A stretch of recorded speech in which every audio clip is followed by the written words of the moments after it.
Government के वसाइल की वजह से या किसी और मसाइल की वजह से हमारे जो लोगों की पेशियाँ होती हैं वो कैदी अपनी पेशी में पेश नहीं होते, उनका केस लंबा होता है, बगैर वजह के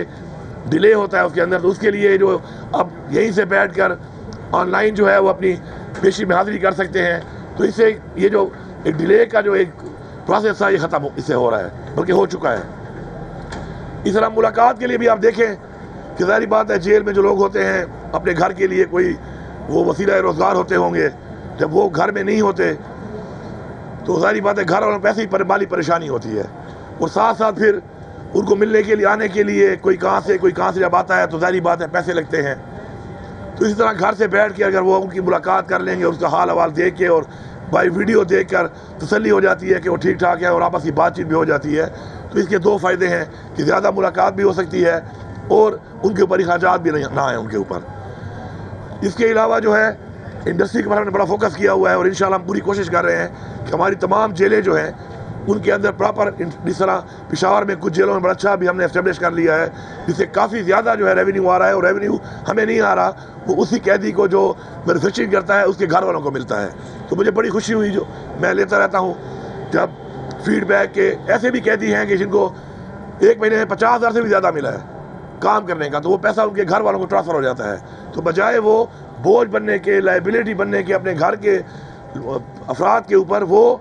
कन्वर्ट हो रहे हैं कि उनके लिए एसेट बन रहे हैं, कि उल्टा उनकी मदद कर रहे हैं यहाँ बैठ के काम करके। तो उस पर इंशाल्लाह अगले इस साल के मैं समझता हूँ कि एंड तक हमारी जितनी भी जेलें हैं सब के अंदर हमें उस एरिया के मुताबिक या जिसका मार्केट में जिसकी डिमांड है जिस चीज़ की, उनकी ऐसी इंडस्ट्रियाँ लगा लेनी चाहिए ताकि हमारे कैदी जो हैं वो जेल में बैठ कर भी रोज़गार की तरफ जाएँ और अपने घर वालों के लिए एक सहारा बने। मैं खाने के हवाले से भी बड़ा कंसर्न पहले दिन था, जैसे मैं आया तो मैंने पहले जब मीटिंग ली तमाम डिपार्टमेंट, तो मैंने उनसे कहा कि खाने के मेयार को बेहतर से बेहतर होना चाहिए। तो उसके लिए हमने जितना हमारा बजट था खाने का उसको डबल किया और उससे मेयार माशाल्लाह काफ़ी बेहतर हुआ है, और मज़ीद भी हम उसको बेहतर करेंगे। और उसके ऊपर मॉनिटरिंग भी ज़रूरी है कि मॉनिटरिंग भी हो कि जो पैसा हम दे रहे हैं क्या वो पैसा उसी स्पिरिट के साथ लग रहा है और लोगों को वो चीज़ मिल रही है। तो ये जो अभी डिजिटाइज सिस्टम हम आज इफ्तिताह कर दिया तो इससे इसमें बड़ी आसानी पैदा होगी। मैं चूँकि ख़ुद भी जेल में जा चुका हूँ तो मेरी बड़ी यादें भी हैं जेल के साथ, और जेल का माहौल मैंने देखा है, काफ़ी जेलों का देखा है, एक का भी नहीं देखा। तो मैं ये समझता हूँ कि जेल में जो इंसान होता है तो उसकी इस्लाह के लिए बड़ी ज़बरदस्त जगह है जेल। मैं बताना चाहता हूँ, मैं बचपन से जब से मैंने नमाज शुरू की तो मैं जो आपकी दुआएँ चेंज होती रहती हैं जब आप दुआ करते हैं, वक्त के साथ साथ हमने स्पोर्ट्स भी खेली, इंटरनेशनल लेवल पे, नेशनल लेवल पे खेली। तो जब आप टूर्नामेंट खेल रहे हो तो आप कहते हैं अल्लाह मुझे जितवा दे, मैं जितवा दे। ये एक्स्ट्रा आपकी जो टेम्प्रेरी दुआएं होती हैं जो ऐड होती रहती हैं आपके हालात के मुताबिक, कुछ परमानेंट होती हैं आपकी। तो मेरी जो परमानेंट दुआ में एक दुआ थी वो ये थी कि या अल्लाह मुझे तौफीक अता फरमा। हमेशा से मैं दुआ करता था कि मैं नमाज पढ़ा करूँ। तो